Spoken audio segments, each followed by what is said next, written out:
Together, growing in faith, changing communities.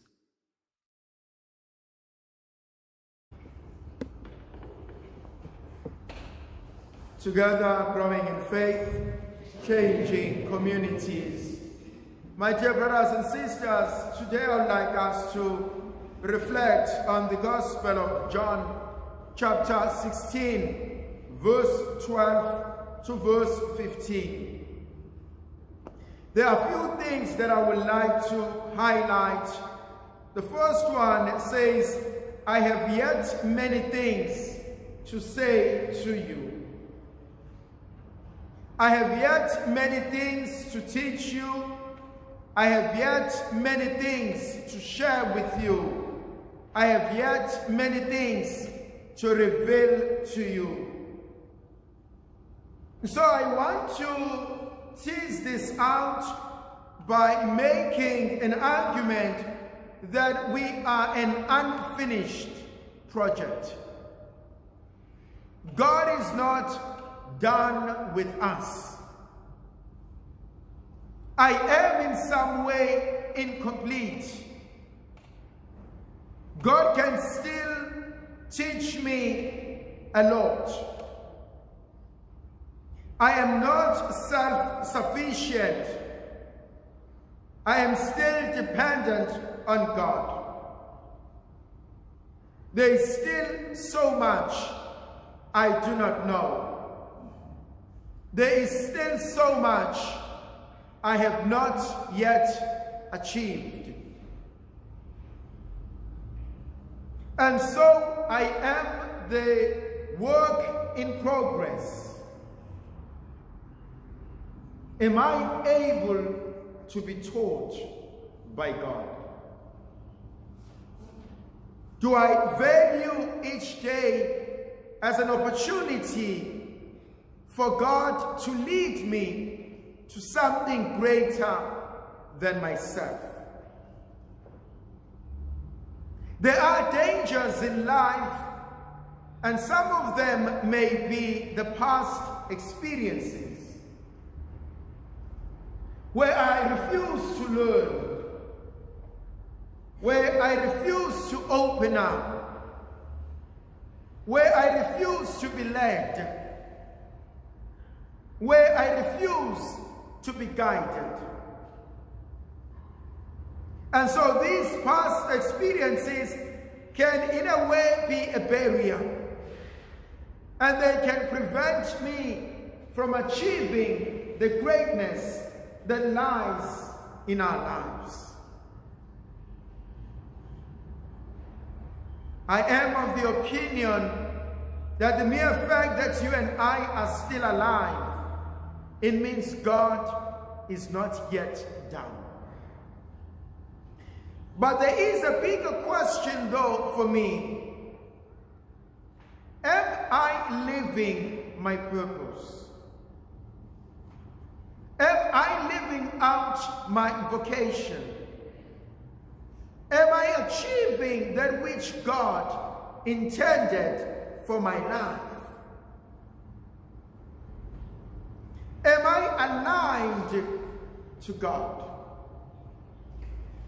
Am I aligned to His thinking? And there is a word that I love.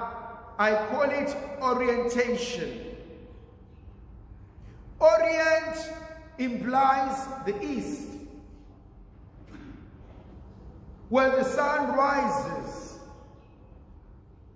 where there is new hope, new beginnings, new dreams. Am I being orientated towards God? But you and I know that I can also be disorientated, where I can lose focus, where I can lose direction. Then there comes a third word, to be reorientated, to refocus, and to re-find, and to reinvest in myself. The other element element that speaks to me when Jesus says, I have so many things to share with you. Do we really believe that God is going to come down from heaven and stand in our midst and teach us? I mean, dear friends, if God was to walk down this aisle, Jesus was to walk down this aisle and he stood here with his hands dripping, how many of us will stand here? How many of us will run out screaming?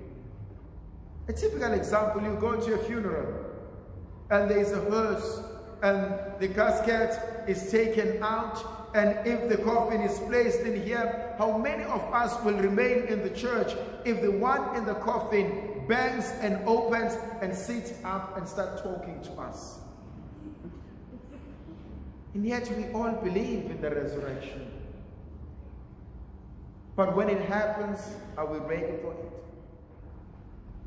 And so what this leads me to is that God is not always going to come in the physical sense, but he's going to speak to us through a friend, a neighbor, a sibling, a colleague, a stranger, an experience. But am I able to listen to those people?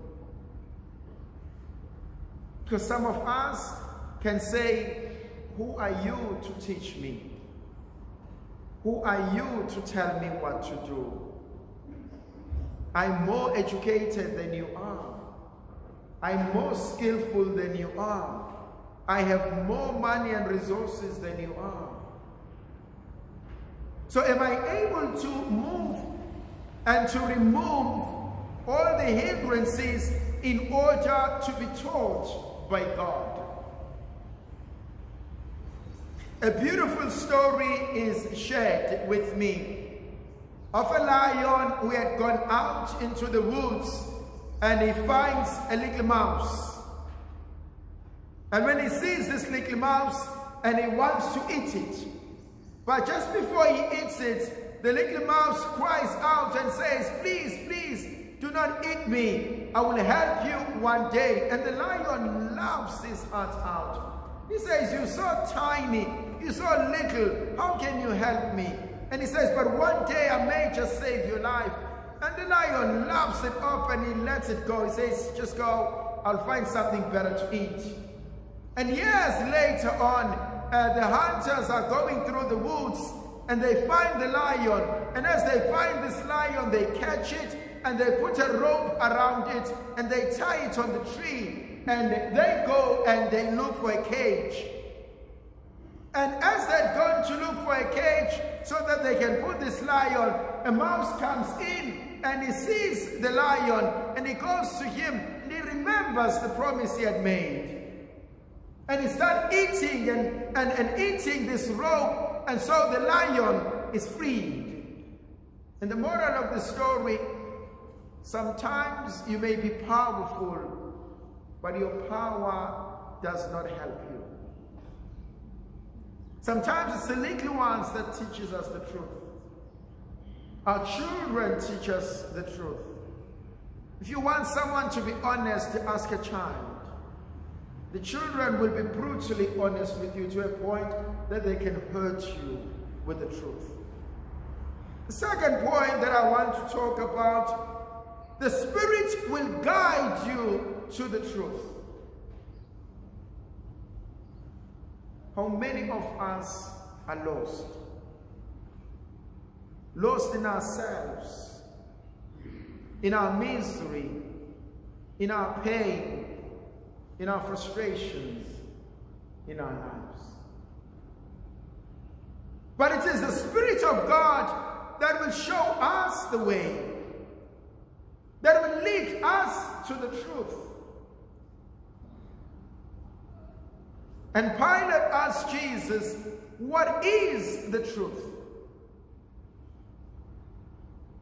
My dear brothers and sisters, I often say this: go home at night, switch off the lights in the room, and stay in that room. Maybe for the first few seconds, You'll be uncomfortable. But eventually, your eyes will become accustomed to the darkness. And eventually, you'll be able to identify things in the darkness.